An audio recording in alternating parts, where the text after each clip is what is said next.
Hello dear बच्चों, तो कैसे हैं आप लोग। उम्मीद है बढ़िया हूँ।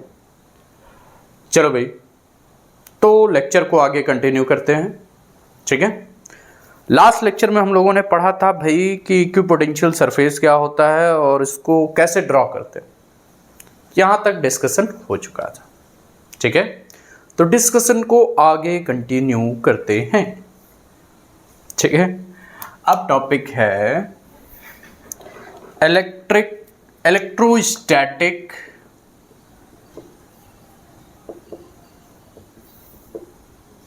Potential energy. इस इलेक्ट्रोस्टैटिक पोटेंशियल एनर्जी, चलो ध्यान दो क्या होता है भाई इलेक्ट्रोस्टैटिक पोटेंशियल एनर्जी। देखो बेटा, जब कोई सिस्टम फॉर्म होता है, सिस्टम बनाने के लिए कुछ वर्क करना पड़ता है, वही वर्क पोटेंशियल एनर्जी के फॉर्म में स्टोर हो जाता है। तो ध्यान रखना, जो पोटेंशियल एनर्जी है ये पर्टिकुलर किसी एक की नहीं है, सिस्टम की होती है। ठीक है, हाँ, तो समझिए बात को। डेफिनेशन बाद में लिखेंगे, पहले समझ लो। मान लो दो चार्ज हैं, एक Q1 है और Q2 है, ये दोनों इन्फिनिटी पे रखे हुए हैं। There are two charges Q1 Q2, they are at infinity. ठीक है, पहले हम Q1 को लेकर आए और यहां रख दिया मैंने, Q1 को पॉइंट A पे रख दिया। जब हम Q1 को ला रहे थे तो हमें कोई वर्क नहीं करना पड़ा। क्यों? कोई फोर्स था ही नहीं, इधर सब कुछ खाली था। आराम से Q1 को लेकर ला के रख दिए। बट बेटा जब Q2 को लाने लगे तो क्योंकि ये Q1 ऑलरेडी फील्ड बना चुका है, यहां पे Q1 ने इलेक्ट्रिक फील्ड बना दी ना अपने आसपास, तो जब हम Q2 को ला रहे थे तब हमें वर्क करना पड़ गया और इसको लाके पॉइंट B पे रखा। किसको? Q2 को।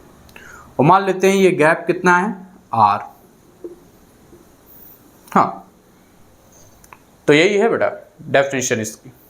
चार्जेस को इन्फिनिटी से एक दूसरे से के पास लाके एक सिस्टम बनाने में जो वर्क डन लगता है, जो वर्क डन होता है, that will be electrostatic potential energy of the system. अब एक सिस्टम बन गया ना, so we will mention the definition. Okay, मैं इसको मिटा दूं, फील्ड तो आपको पता ही है बनी होगी। So what will be definition? The work done in bringing charges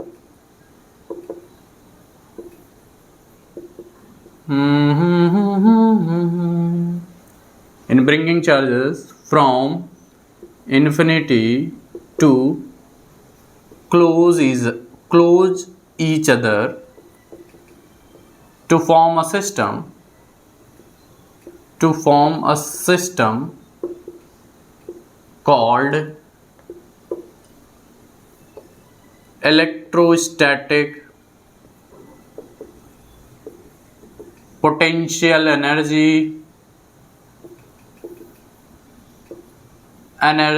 of the system. बोले तो बोले तो ये ध्यान से देख लो। क्लियर है? इन्फिनिटी से चार्जेस को लाए, एक सिस्टम बनाया, कुछ वर्क हुआ, और वही वर्क क्या है? पोटेंशियल एनर्जी सिस्टम की। ठीक है, चलिए डेरिवेशन भी कर लेते, छोटा सा derivation. By total work done system बनाने में W1 plus W2। W1 means Q1 को लाने में जो वर्क हुआ, W2 जो Q2 को लाने में वर्क हुआ, वही किसके बराबर होगा? पोटेंशियल एनर्जी के। चलो W1 बताओ। W1 तो 0 है, पहला वाला चार्ज ला रहे थे तब कोई वर्क नहीं करना पड़ा, यही तो अच्छी बात है। ठीक है, दूसरे चार्ज लाने में हमें मेहनत पड़ गई इस चार्ज की वजह से, क्योंकि ये फील्ड लगाने लगा था। ठीक है, तो बताओ दूसरे चार्ज पे कितना वर्क डन? भाई वर्क डन का फॉर्मूला होता है charge multiplied with potential, Q into V। अब बताओ चार्ज कितना है? Q2, पोटेंशियल कितना है? V1। चार्ज 1 की वजह से जो पोटेंशियल यहां लग रहा होगा पॉइंट बी पर, उसको मैंने V1 बोल दिया। अब हमें पता है, as we know that potential due to a point charge कितना होता है? एक पॉइंट चार्ज की वजह से पोटेंशियल कितना होता है भाई? वो होता है बेटा, V1 की वैल्यू आ जाएगी K Q1 by R। K Q1 by R, ये वैल्यू उठा के यहाँ रख दो, तो पोटेंशियल एनर्जी फॉर्मूला आ जाएगा आपके पास K Q1 Q2 by R।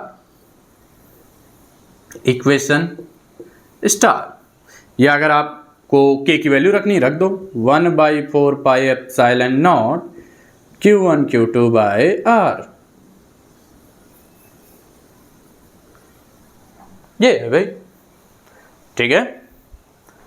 Okay, this is potential energy of the system of two charge. ये जो भी आपने पढ़ा, ये किसकी पोटेंशियल एनर्जी है? This is for system of two charge नहीं, charges, system of two charges की ये पोटेंशियल एनर्जी है। समझ गए? तो जरूरी नहीं 2 ही चार्ज मिले, 3 चार्ज भी मिल सकते हैं। तो 3 चार्ज के लिए क्या होगा वो भी देख लो। अब एक क्वेश्चन करा दें, ये मिटा दूं। ओके, थोड़ा सा आपको फील मिल जाएगा कि कैसे क्वेश्चन इसमें फ्रेम किए जा सकते। कर गुस्सा यार जरा सा, गुस्से में प्यार जरा सा दे जरा सा।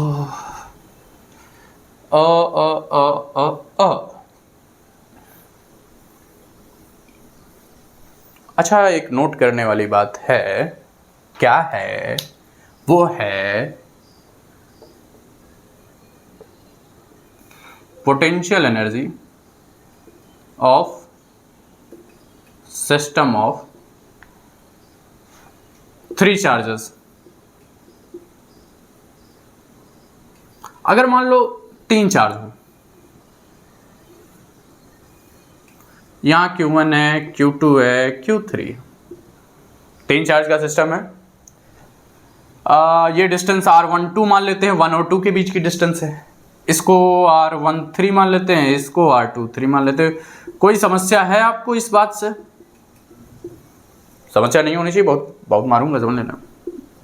अच्छा देखो, R12 R13 R23 क्लियर। अब इसकी पोटेंशियल एनर्जी कितनी होगी? तो potential energy of the system कितना होगा भाई? U is equal to K, तो सब में आएगा K Q1 Q2 by R12, Q2 Q3 by R23 और Q1 Q3 बाय R13। बस ये हो जाएगा। This is potential energy of the system. ठीक है, चार्जेस शुड बी केप्ट, ये नोट करने वाली बात है, charges should be kept with sign. भाई चार्जेस को साइन के साथ रखिएगा। ठीक है, चलो एक क्वेश्चन आपसे कराते हैं इसी पे based. Find work done to assemble 3 charges of same magnitude and nature, that is Q, to form an equilateral triangle of side small a। ठीक है, मतलब एक इक्विलेटरल ट्रायंगल बनाना है, तो कितना वर्क डन आएगा टोटल? देखो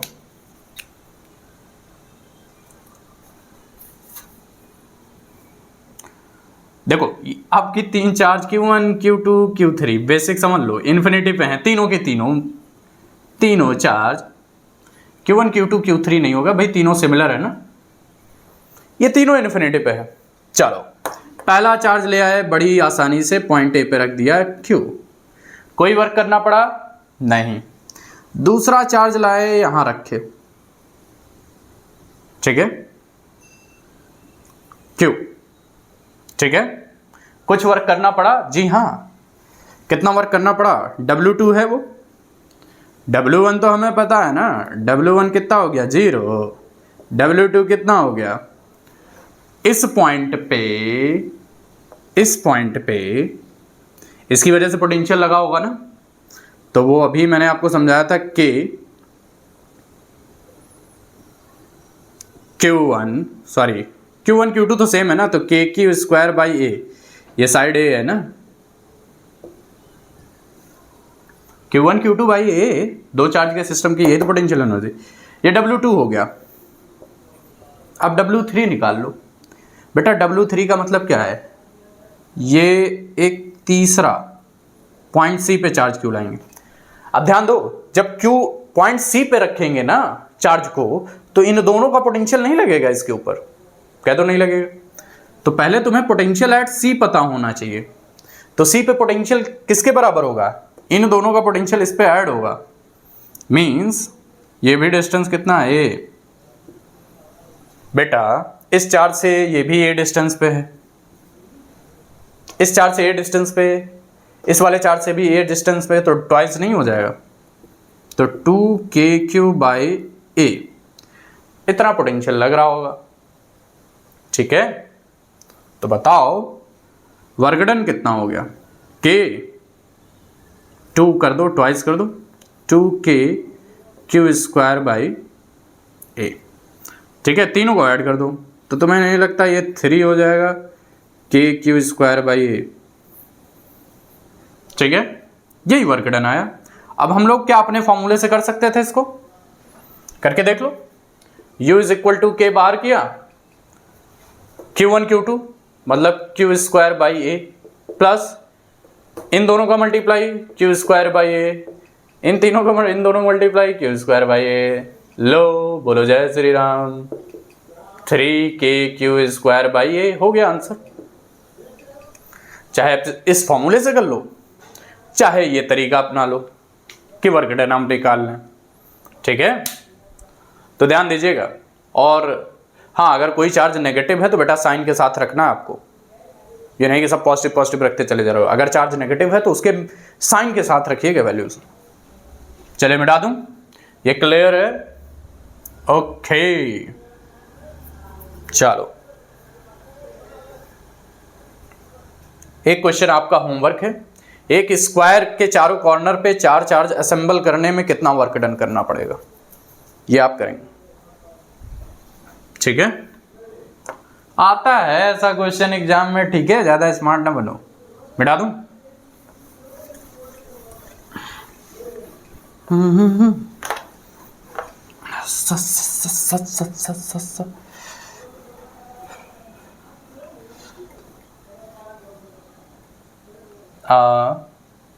ठीक है। अच्छा ग्राफ भी देख लो बेटा, डिस्टेंस वर्सेस ग्राफ। हाँ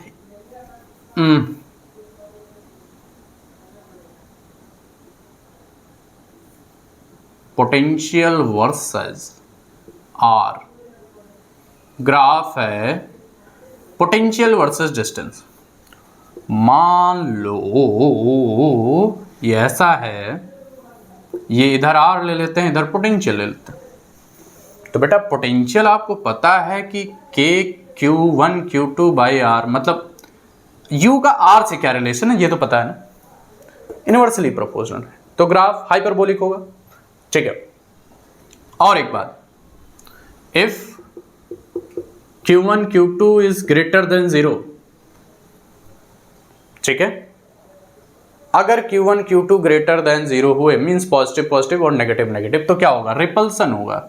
तो रिपल्सन का ग्राफ ऊपर बनेगा, ऐसे आएगा, ठीक है।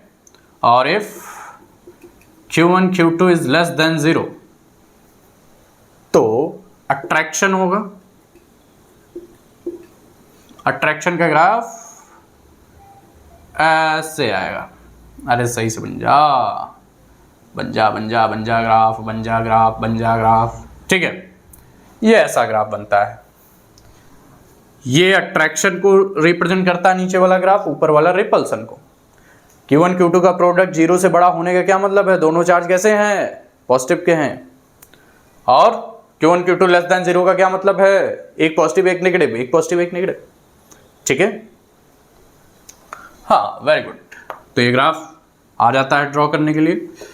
और force, expression for force, relation between force and potential energy. तो फोर्स का पोटेंशियल एनर्जी से रिलेशन होता है माइनस du/dr, ये रिलेशन। ठीक है, force is equal to minus du/dr। ठीक है, ओके। और कुछ बचा? चलिए हो गया, आगे बढ़े। तो भाई ये था all about electrostatic potential energy. अब हम लोग आगे बढ़ सकते हैं। अब हम लोग पढ़ने जा रहे हैं what will be the work done in rotating a dipole. एक डाइपोल को घुमाने में कितना वर्क करना पड़ता है।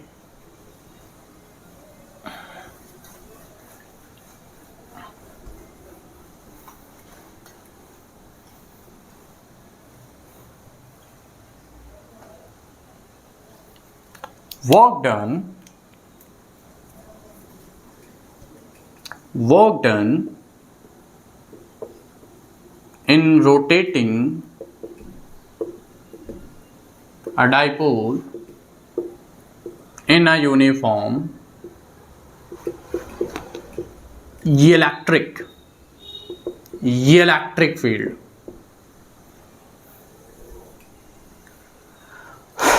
ठीक है, तो डाइपोल को रोटेट करने में कितना वर्क करना पड़ता है। ठीक है, तो ध्यान दो, मान लो ये एक यूनिफॉर्म इलेक्ट्रिक फील्ड है।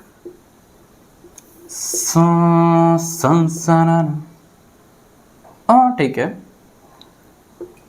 यूनिफॉर्म इलेक्ट्रिक फील्ड बनाने का तरीका पता है ना? लाइंस इक्वल लेंथ की और बीच में स्पेस सेम होना चाहिए, तो ये यूनिफॉर्म इलेक्ट्रिक फील्ड होता है। ठीक है, अब इसमें हम एक डाइपोल रखने जा रहे हैं।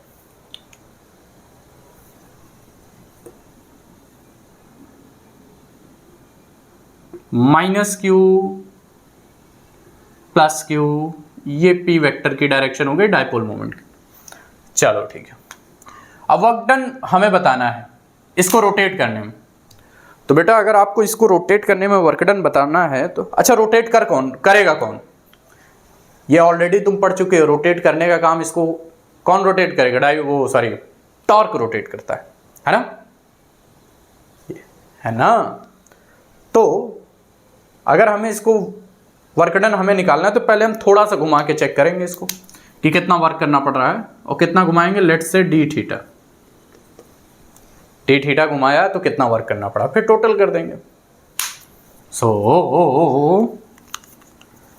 Work done in rotating dipole by d theta angle.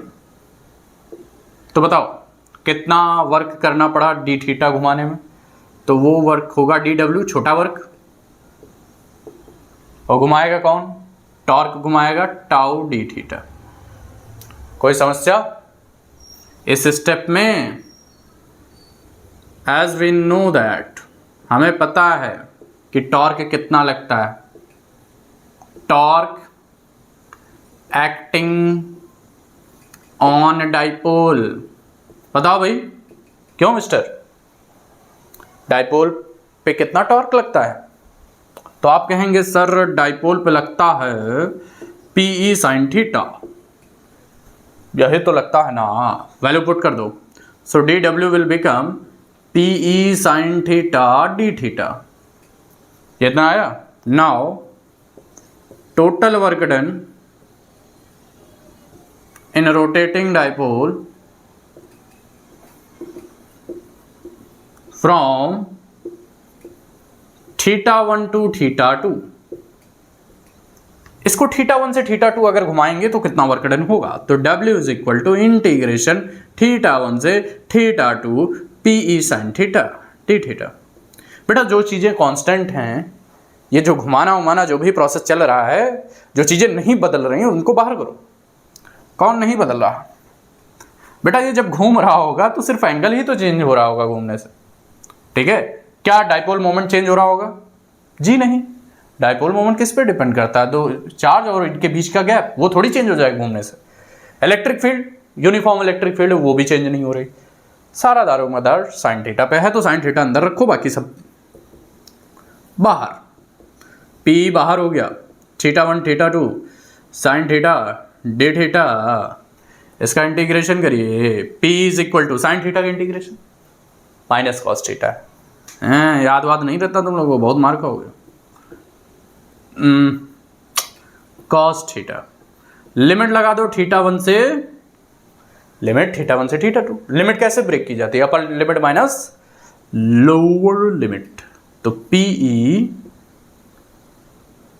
Minus cos θ1 minus cos θ2, sorry θ2 आगे रहेगा, θ1 पीछे।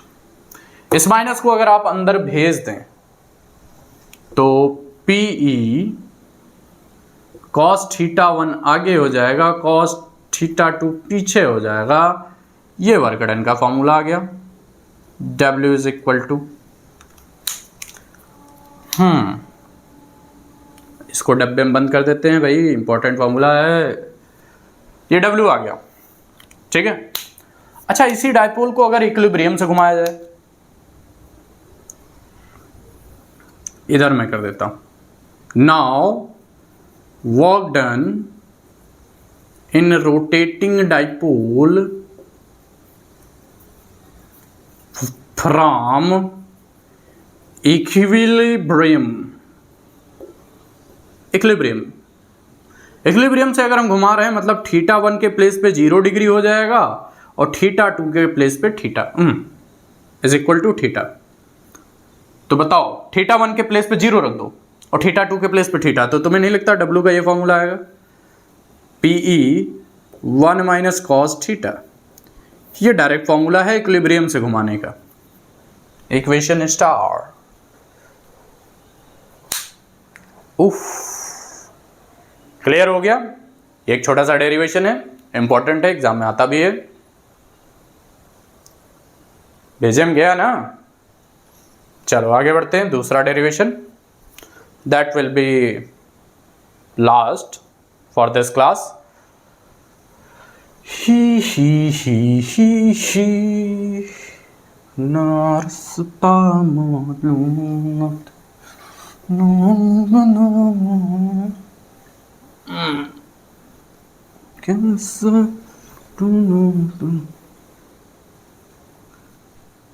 नोट कर लिया ना? ठीक है।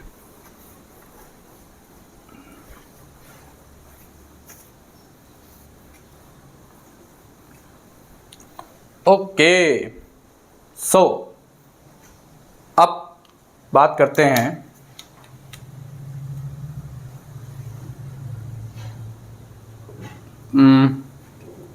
इलेक्ट्रोस्टैटिक पोटेंशियल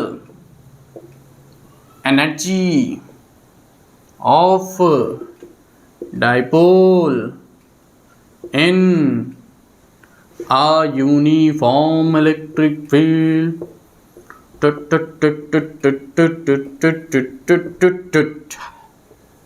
ओके, देखिए एक यूनिफॉर्म इलेक्ट्रिक फील्ड है तो डाइपोल की पोटेंशियल एनर्जी कितनी होगी?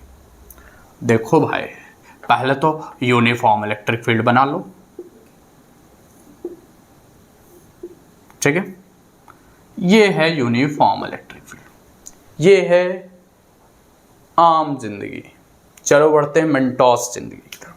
चलो देखो, अब डाइपोल बनाना है हमें, तो पहले तो डाइपोल असेंबल करने में कुछ वर्क करना पड़ेगा। भाई पोटेंशियल एनर्जी तो वर्क से निकलता है ना बेटा, तो पहले डाइपोल तो असेंबल कर लो। यहाँ पे प्लस क्यू और माइनस क्यू दोनों इन्फिनिटी पे रखे हुए हैं, ठीक है।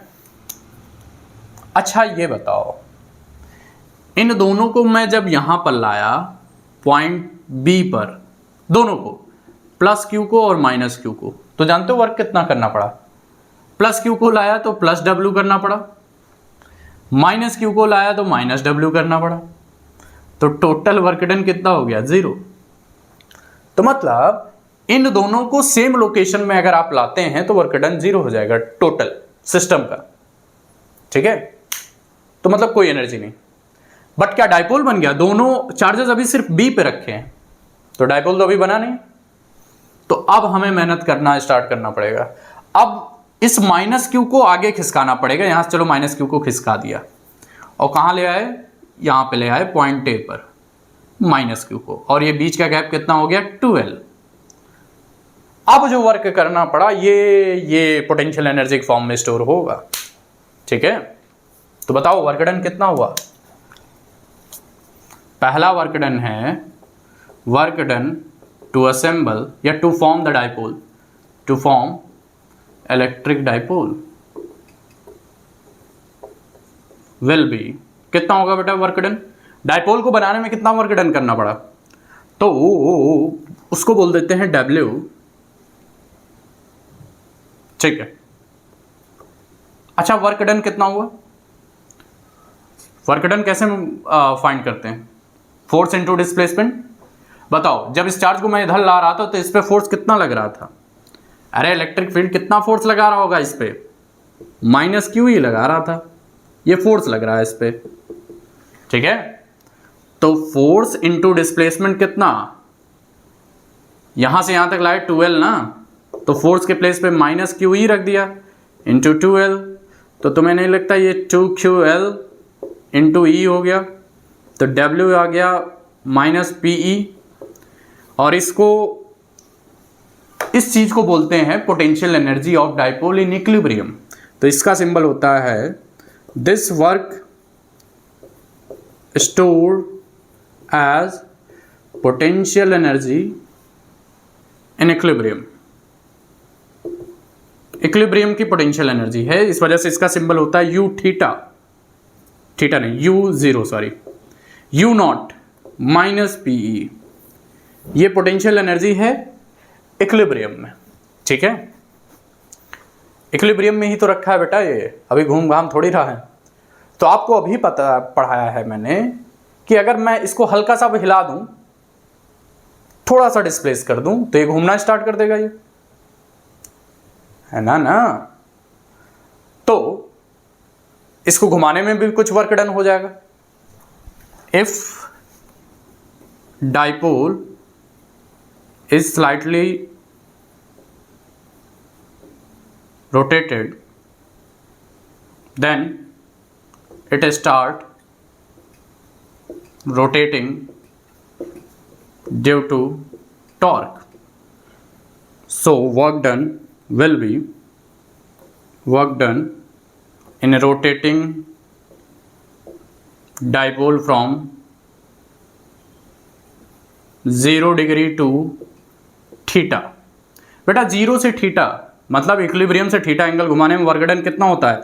वो ऑलरेडी तुम पढ़ चुके हो। वर्क डन कितना होता है बेटा?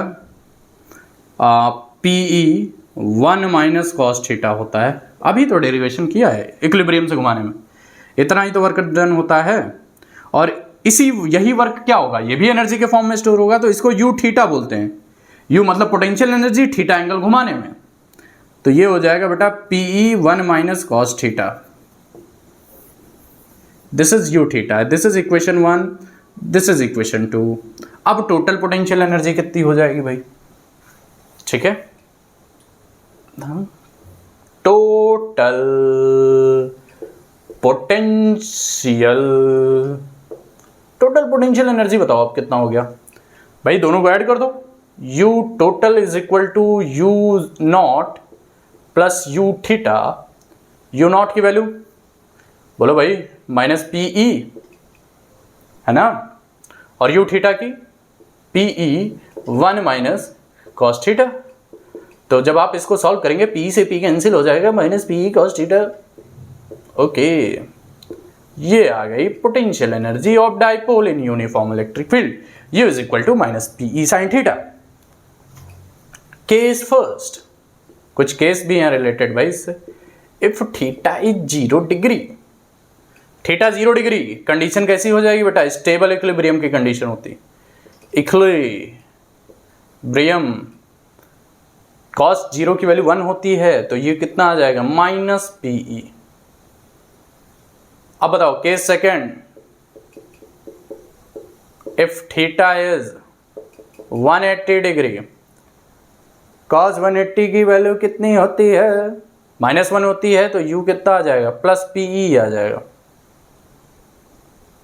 क्यों? कॉस 90 प्लस 90 साइन 90, हाँ ठीक है, ये आया। Case third, if theta is 90 degree, तो पोटेंशियल एनर्जी 0 होगी।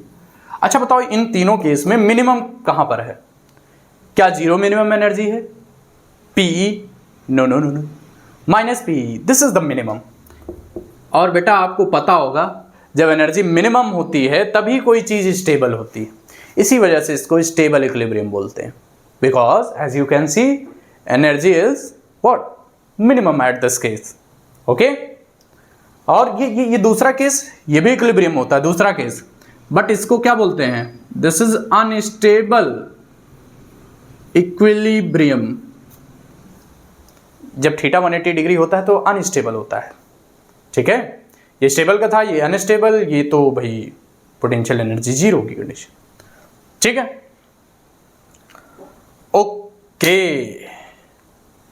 मेरे ख्याल से ये आपको क्लियर हो गया होगा, ठीक है?